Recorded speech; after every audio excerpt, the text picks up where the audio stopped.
하나님과 자신과 타인에 대한 긍정, 사랑, 존중을 항상 실천합니다. 충만, 기쁨, 감사, 평안은 항상 나의 것입니다. 오늘 이 긍정, 사랑, 존중, 충만, 기쁨, 감사, 평안에 대해서 제가 거의 한 2년 동안 해온 거잖아요. 요거를 다시금 치유 앞에 이것도 함께 오늘 다시금 리뷰하고 좀 더 복습하는 시간을 갖도록 하겠습니다. 자, 오늘 주제에 앞서서 이게 지금 지난주에 미국에서 있었던 일이거든요. 미국 TV 앵커가 이렇게 하고 나왔어요. 이거 미국 국무장관 루비오 TV 인터뷰하는데 이렇게 하고 왔어요. 자, 우리는 할로윈은 잘 알잖아요. 지금 현재 절기하고 관련이 있어요. 지금 무슨 절이죠? 사순절이죠. 사순절의 첫 시작이 미국에서는 재의 수요일이라고 해요. 애쉬 wednesday. 이거 지금 종려나무 태운 재거든요. 이 재를 저희 일부 개신교하고 카톨릭에서는 재의 수요일 날 미사나 예배를 참석하면 목사님이나 사제들이 종려나무 태운 재를 이렇게 다 해줘요. 그리고 그 상태로 다니는 거예요. 그래서 지난주 TV에 나왔던 저기 왼쪽은 되게 유명한 배우죠. 셀러브레이트고요. 이쪽은 이제 뉴스 앵커, 이건 국무장관. 재 수요일이 사순절의 시작입니다. 그러니까 지난주 이제 미국 날짜로 3월 5일이 재 수요일이었고 그날부터 시작해서 40일간 4월 17일까지 사순절이고요. 그리고 4월 20일 그 주간이 이제 부활절입니다. 근데 이 풍습이 저희한테 할로윈은 잘 알려졌는데 이건 잘 안 알려졌거든요. 이 풍습의 의미 중에 하나가 이걸 딱 찍어줄 때 보통 이렇게 두 가지 말씀을 해요. 회개하고 복음을 믿어라 또는 너는 흙에서 왔으니 흙으로 돌아갈 것을 기억하라. 지금 이 표시를 하고 나왔다는 거는 어떻게 보면 나는 신자다. 나는 지금 신앙생활을 실천하고 있다라는 고백이에요. 근데 이거 하는 게 쉽지 않겠죠.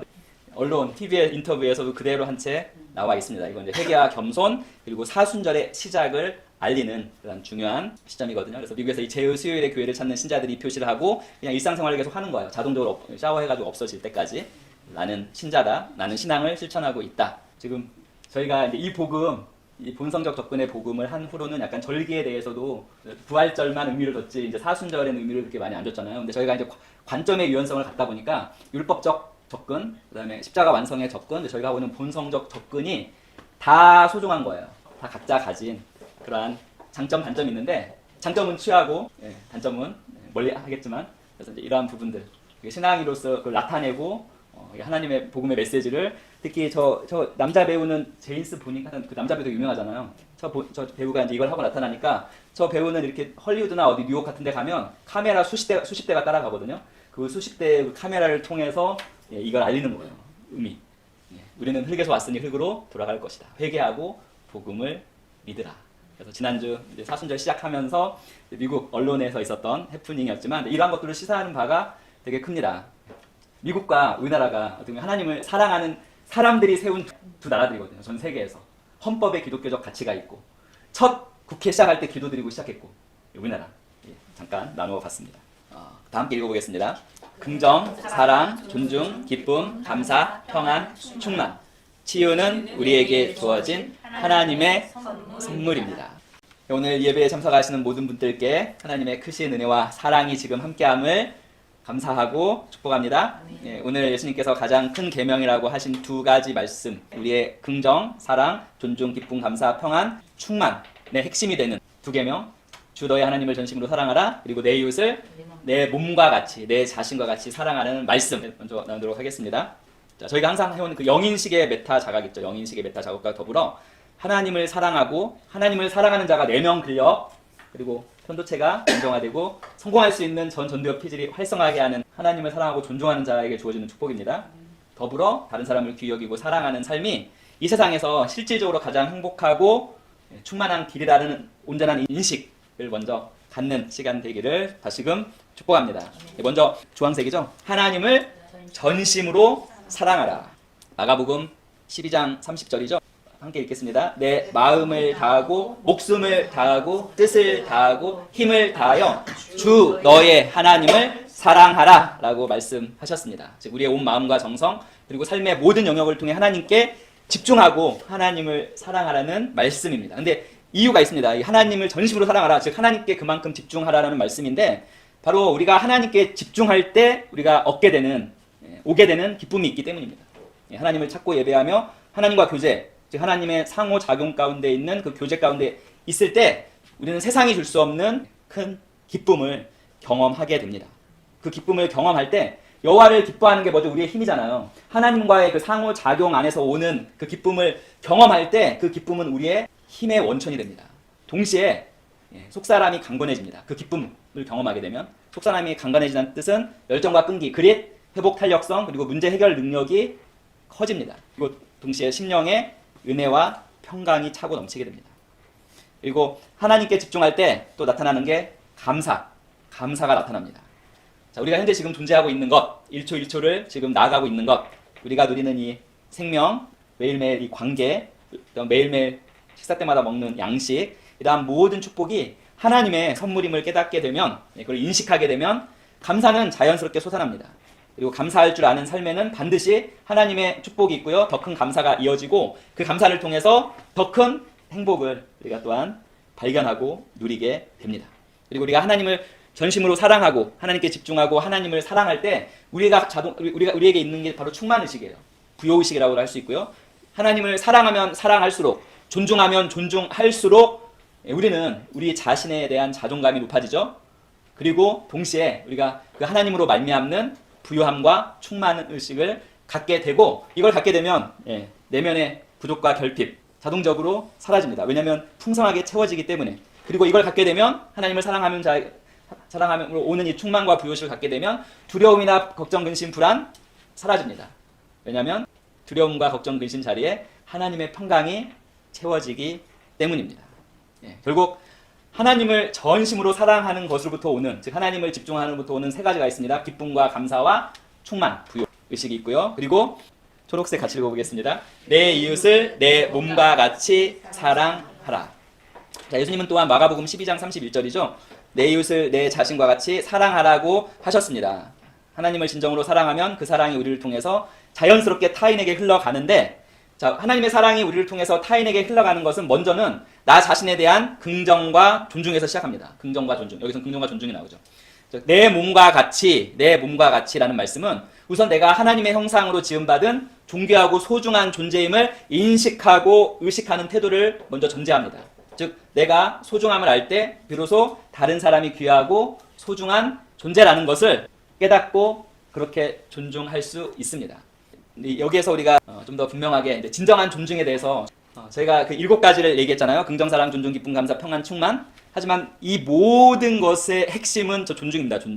존중의 핵심은 또 뭐죠? 하나님을 경외함, 하나님의 존중이거든요. 근데 우리가 이 존중에 있어서 우리가 오늘 다시금 이 존중에 대한 우리의 인식을 새롭게 하고 또 인식을 깊이하기 위해서 분명히 알아야 할 것은 뭐냐면, 진정한 존중이란, 이건 우리가 존중하는 삶에서도 나온 건데, 최순애 목사님의 진정한 존중이란 자기 자신을 다른 사람들의 평가의 대상으로 만들어서 다른 사람들의 인정을 구하는 인정 중독에 빠지는 게 아닙니다. 근데 착각하는 게 뭐냐면, 존중을 생각할 때 많은 사람들이 자기 자신을 다른 사람들의 평가의 대상으로 만든 다음에 다른 사람들의 인정을 갈구해서 그 인정을 받는 것, 요거를 내가 존중받았다라는 아주 큰 왜곡과 착각에 빠져 있다는 거예요. 사실 진정한 존중은 그 반대입니다. 자, 자신을 평가의 대상으로 만드는 게 아니라 자신이 평가의 주체가 되는 거예요. 그리고 나누어주는 게 뭐죠? 자신이 평가의 주체가 되어서 사람들에게 사랑과 존중을 나누어주는 거예요. 이게 바로 우리가 그 새로운 피조물 고백 기도집에서 항상 고백하는 나는 내 인생의 선지자입니다 라는 내 자신의 인생에 대한 주인의식을 갖는 마음 바치자 태도입니다. 하지만 대부분 사람들은 항상 다른 사람들의 칭찬과 인정을 받고 싶어서 그러잖아요. 받고 싶어서 스스로를 평가의 주체가 아닌 평가의 대상으로 만들고 동냥하는 거죠. 구걸하는 거예요. 다른 사람들의 인정. 그러면 그게 뭐죠? 인정 중독에 빠지고 집착에 빠지고 궁극적으로 그 결과는 자유와 평안이 아니라 완전 반대입니다. 불안과 결핍과 정신적인 연약함입니다. 그래서 이 진정한 존중은 뭐라고요?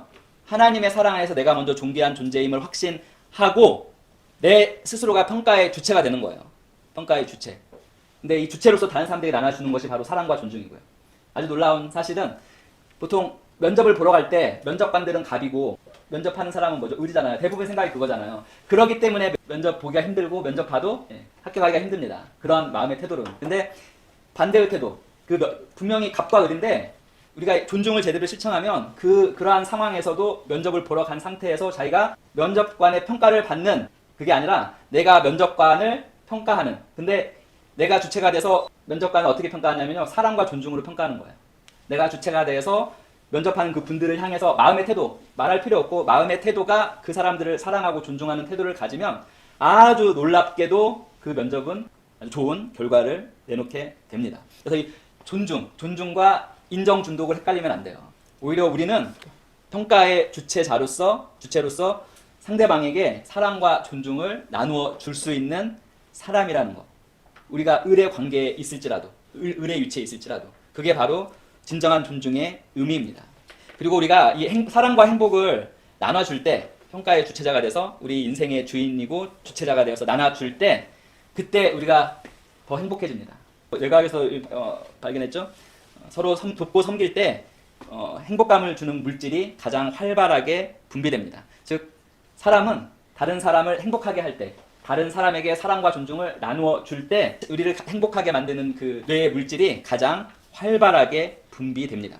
즉 누군가를 행복하게 할 때 사람은 사람의 뇌는 가장 행복을 느끼게 창조되었습니다. 그래서 긍정, 사랑, 존중을 실천하고 기쁨, 감사, 평안, 충만을 누리는 삶이 진정한 행복한 삶이고 그 행복을 누리는 비결입니다. 우리가 사랑과 존중을 실천할 때 기쁨, 감사, 평안, 이 충만은 자연스러운 것이 되죠. 하나님을 전심으로 사랑하고 나 자신과 이웃을 진정으로 존중하며 모두에게 사랑을 나누어 줄 수 있는 그러한 존재로 내가 나의 의식과 내 마음밭과 내 태도가 딱 설 때 온전해집니다. 그리고 그 사람이 이 세상에서 가장 성공할 확률이 가장 높습니다. 그리고 우리가 서로 귀히 여기고 돕고 격려할 때 우리의 육신의 신호가 나오는 뇌와 우리의 마음은 더욱더 깊은 행복을 경험하고 그리고 이 땅에서 무슨 일을 하더라도 그것을 이루어내고 성공할 수 있는 그러한 사람으로 설 수 있는 것입니다. 그래서 항상 기쁨, 감사, 평안 그리고 충만 의식을 품고 누리고 하나님께서 원하시는 그러한 모습, 하나님께서 원하시는 우리가 누리도록 하기 원하시는 삶을 살아가는 우리 모든 성도님들 되시기를 예수님의 이름으로 축원드립니다. 그래서 하나님의 사랑 안에서 늘 긍정, 사랑, 존중을 실천하고 기쁨, 감사, 평안, 충만을 의도적이고 의지적으로 선택하여 누림으로 결국 그 누림의 결과는 하나님의 부가 뭐죠? 건강과 평안과 모든 필요가 풍성하게 채워지는 삶을 사는 그 하나님의 부를 누리게 되는 삶을 살아가게 되는 것입니다. 아멘. 상사가 있어요. 그 상사와의 관계를 잘 이루어가고 그 상사와의 관계 가운데서 그 회사를 더 발전시키려면 내가 내 인생의 주인이 되고 그 모든 평가의 주인이 되어서 오히려 사랑과 존중을 그 상사에게 나눠주는 거예요. 그러면 원하는 대로의 삶을 살게 됩니다. 근데 대부분 이렇게 안 되고 반대로 돼요. 반대로. 무슨 얘기인지 아시죠? 사람들의 싸구려 인정 이걸 받으려고 나를 평가의 대상으로 두고 그걸 받으려고 노력합니다. 그러면 절대 내면 근력도 강해지지 않고 그걸로는 인정 중독에 빠지고요. 집착에 빠지고 결과적으로는 그 집착과 인정 중독 그것이 마주하는 것은 균형력을 맞이할 수밖에 없습니다. 균형력이 뭔지 아시죠? 균형력은 항상 부정적으로 작동합니다. 우리에게는 특히 집착과 인정 중독에 빠진 사람들에게는 아주 아프게 고통스럽게 부정적으로 작동을 합니다. 진정한 존중은 내 자신을 평가의 대상으로 놓는 게 아닙니다. 오히려 평가의 주체가 돼서 모든 사람에게 사랑과 존중을 나누어주면 그때 그 사람은 변하고 그때 우리의 삶이 하나님의 부를 누리는 삶으로 온전하게 세팅되고 변화되어질 것입니다. 이 정도 하고요. 자, 치유는 우리에게 주어진 하나님의 선물입니다. 이 부분은 저희가 정말 많이 했던 것 같아요. 많은 사람들이 하나님의 치유를 복잡하게 생각을 하지만 전혀 복잡한 게 아니죠. 아까 오늘 말씀의 실제에서도 이야기했지만 하나님의 치유는 아주 간단합니다. 하나님의 치유는 무엇입니까? 아주 간단합니다. 치유는 우리에게 주어진 그냥 하나님의 선물, 즉 이미 우리에게 속한 것입니다. 근데 이제 오늘 제가 이제 말씀드리고 싶은 것은 이 치유는 개인에게만 해당하는 게 아니라 요거 하얀 글자 한번 읽어볼까요? 하나님의 치유는 개인을 넘어 나라와 세계를 위한 것입니다. 역대하 7장 14절 같이 읽어보겠습니다. 내 이름으로 일컫는 내 백성이 그들의 악한 길에서 떠나 스스로 낮추고 기도하여 내 얼굴을 찾으면 내가 하늘에서 듣고 그들의 죄를 사하고 그들의 땅을 고칠지라. 치유는 우리 개개인에게만 속한 것이 아니라 이 나라와 민족에게도 주어진 것입니다. 하나님께서 우리 개인도 치유하시지만 나라와 민족도 치유하십니다. 그리고 하나님의 말씀에 순종하고 따르는 나라는 반드시 치유합니다. 이런 면에서 우리 대한민국 아주 특별한 나라죠. 대한민국 제일 처음에 그 국회가 시작할 때 기도로 시작했습니다. 얼마 전 트럼프 국무회의, 지지난주인가요? 국무회의 할 때 주택건설부 장관에게 기도를 시켰어요. 그 국무회의 하기 전에. 그래서 그 대표 기도를 아주 멋지게 하고 나서 잘 하고 나서 첫 국무회를 이렇게 시작했거든요. 똑같은 현상이 우리나라 첫 국회에서도 그런 식으로 했거든요. 그래서 대한민국 기도로 시작한 나라입니다. 이 대한민국은. 그리고 철저하게 딱 두 나라, 미국과 대한민국만 기독교적 가치를 둔 헌법을 가지고 있습니다. 그리고 하나님을 사랑하고 하나님을 예배하기 위해서 세운 두 나라입니다. 미국과 대한민국. 그래서 이스라엘이 하나님께서 친히 세우신 나라라면 대한민국과 미국은 뭐죠? 하나님을 사랑하는 사람들이 세운 나라입니다. 하나님을 경외하고 하나님을 존중하는 사람들이 세운 나라입니다. 그래서 하나님의 신실하심은 이 두 나라, 미국과 대한민국을 결코 잊지 않습니다. 그래서 하나님께서 이 나라를 기억하고 계시고요. 이 나라 민족 지금 치유하고 계십니다. 그럼에도 불구하고 우리는 기도해야 합니다. 우리의 죄를 회개하고, 여기에서 죄는 우리의 구원과 관련된 그 죄가 아닙니다. 자범죄죠, 자범. 잘못된 고정관념이나 잘못된 생각으로 말미암아 저지른 이 잘못들 회개하고 다시금 하나님께 돌아가야 합니다. 그러면 신실하신 하나님은 그 땅을 반드시 고쳐 주십니다. 이처럼 하나님의 치유는 개인을 넘어 나라와 세계를 위한 것이고, 지금 이 대한민국, 지금 미국과 함께 이 대한민국도 지금 치유하고 계십니다. 요한복음 3장 16, 17절 같이 읽어보겠습니다. 하나님이 세상을 이처럼 사랑하사 독생자를 주셨으니 이는 그를 믿는 자마다 멸망하지 않고 영생을 얻게 하려 하심이라. 하나님이 그 아들을 세상에 보내신 것은 세상을 심판하려 하심이 아니요 그로 말미암아 세상이 구원을 받게 하려 하심이라. 여기서 구원이라는 단어는 헬라어로 소조입니다. 소조라는 이 단어는 우리는 보통 구원으로만 알고 있는데, 이 소조에는 구원, 치유, 회복, 보호, 번영, 이 모든 게 다 포함됩니다. 즉 하나님의 부가 다 포함되어 있습니다. 하나님의 부, 건강, 평안, 모든 필요가 풍성하게 채워지는 삶, 이 소조에 다 포함되어 있습니다. 즉 하나님의 구원은 단순히 영혼의 구원만이 아니고요, 우리의 전인 구원이죠. 그리고 우리의 모든 삶의 구원, 결과적으로는 우리를 축복의 통로, 복의 근원으로 우리를 세우기를 원하십니다. 그래서 하나님께서 우리가 복받기를 원하시는 것입니다. 우리가 복을 받아야 복의 근원으로서 복을 흘려보낼 수 있기 때문입니다.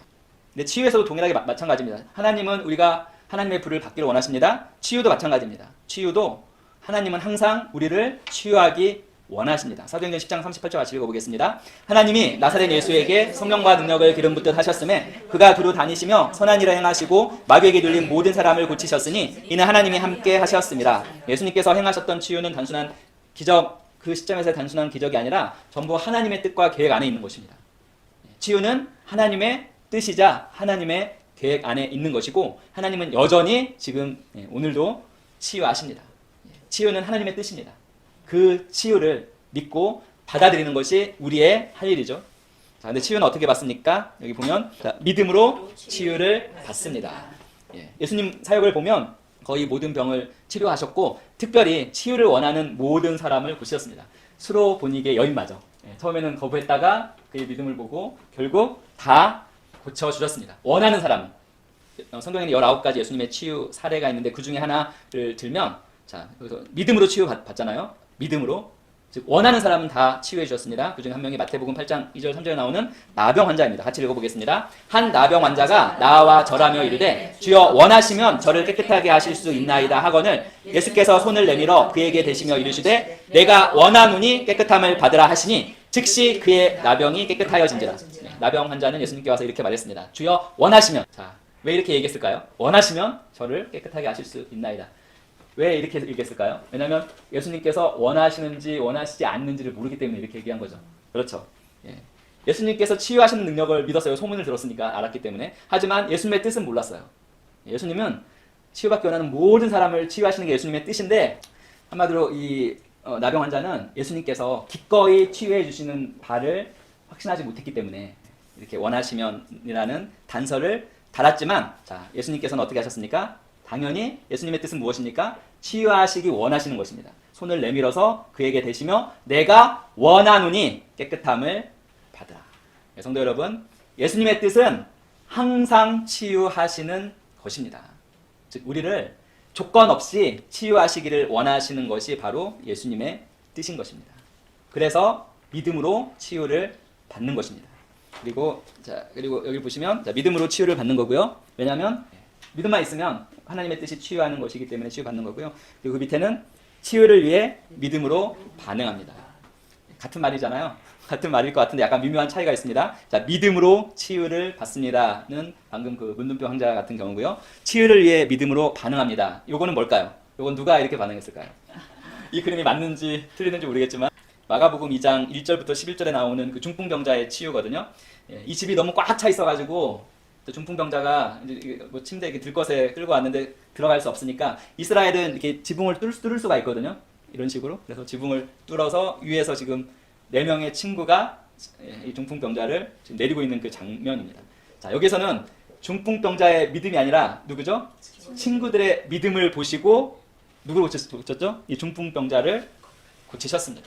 이것이 바로 치유를 위해 믿음으로 반응하는 것입니다. 즉, 내가 당사자가 아니더라도 주위 사람들이 예수님께서 치유하시는 그 능력을 그걸 신뢰하고 믿음으로 반응해서 지금 아무 생각이 없을 수 있는 이 중풍병자 친구를 데려와서 예수님 앞에 놓였을 때 예수님은 마가복음 2장 1절에서 11절 보면 그 친구들의 믿음을 보시고 이 중풍병자를 치유하셨습니다. 그래서 진정한 믿음, 아까 진정한 존중을 얘기했는데 진정한 존중은 자신을 평가 대상으로 두는 게 아니라 자기가 평가의 주체가 되어서 모든 사람에게 사랑과 존중을 나눠주는 거고요. 진정한 믿음은 나타나 보이는 것입니다. 한마디로 믿음은 행동하는 것입니다. 자, 이 친구들의 믿음은 이 행동, 중풍병자를 지붕을 뚫고 끌어내리는 이 행동을 통해서 보여졌습니다. 하나님의 뜻, 예수님의 뜻은 치유하기를 원하시는 거죠. 친구들의 믿음을 보시고 예수님께서는 중풍병자를 치유하셨습니다. 마지막, 치유는 우리에게 주어진 하나님의 선물입니다에서 핵심은 분홍색. 같이 읽어보겠습니다. 하나님은 항상 우리를 치유하기 원하십니다. 하나님은 우리의 삶 전반에서 치유와 회복을 원하십니다. 근데 이는 육체의 질병에만 국한되어 있는 게 아니라 우리의 영혼, 우리의 마음, 우리의 재정, 우리의 관계 모든 영역에 해당됩니다. 예수님께서 십자가에서 우리의 죄와 아픔, 상처, 질병, 가난, 깨어진 관계 이 모든 것을 짊어지셨고 우리에게 자유와 온전함을 주셨기 때문입니다. 그래서 그가 채찍에 맞음으로 우리는 나음을 받았도다. 이 말씀 안에는 우리의 육체적 질병의 치유뿐만 아니라 우리의 모든 영혼과 마음과 재정과 관계 모든 것들이 다 포함되어 있습니다. 그래서 한번 저를 따라서 한번 해보겠습니다. 주님, 저는 예수님의 보혈로 지금 치유받았습니다. 주님, 제 마음을 치료하시고 평안으로 채워주심을 감사합니다. 주님, 저를 재정적으로 풍성히 채워주셔서 감사합니다. 주님, 용서와 사랑과 존중의 마음을 부어주시고 관계를 회복시켜 주셔서 감사합니다. 이 모든 치유와 회복, 예수님의 십자가에서 채찍 당하신 것과 십자가와 결국 부활을 통해 완성되었고 우리에게 남은 것은 아까 우리 사모님 얘기한 그겁니다. 믿음으로 받아들이고 취하는 것, 이게 답니다. 될 수도 있고 안 될 수도 있지, 이게 아니라 이미 이루신 것들을 그냥 취하는 것입니다. 람반으로. 그래서 주님, 저는 치유 받았습니다. 주님, 저는 회복되었습니다. 주님, 저는 부요합니다. 주님, 저는 자유합니다. 이 믿음의 선포를 우리가 계속적으로 하고 우리의 심령의 마음밭이죠. 그 믿음의 선포대로 우리의 심령과 마음이 일치할 때, 태도가 일치할 때 반드시 우리는 하나님의 부가 우리의 삶 가운데 이루어지는 것을 보게 됩니다. 예수님의 치유와 예수님의 회복과 하나님이 가져다주는 이 하나님의 부를 날마다 누리시는 우리 성도님들 되시기를 예수님의 이름으로 축복합니다. 아멘.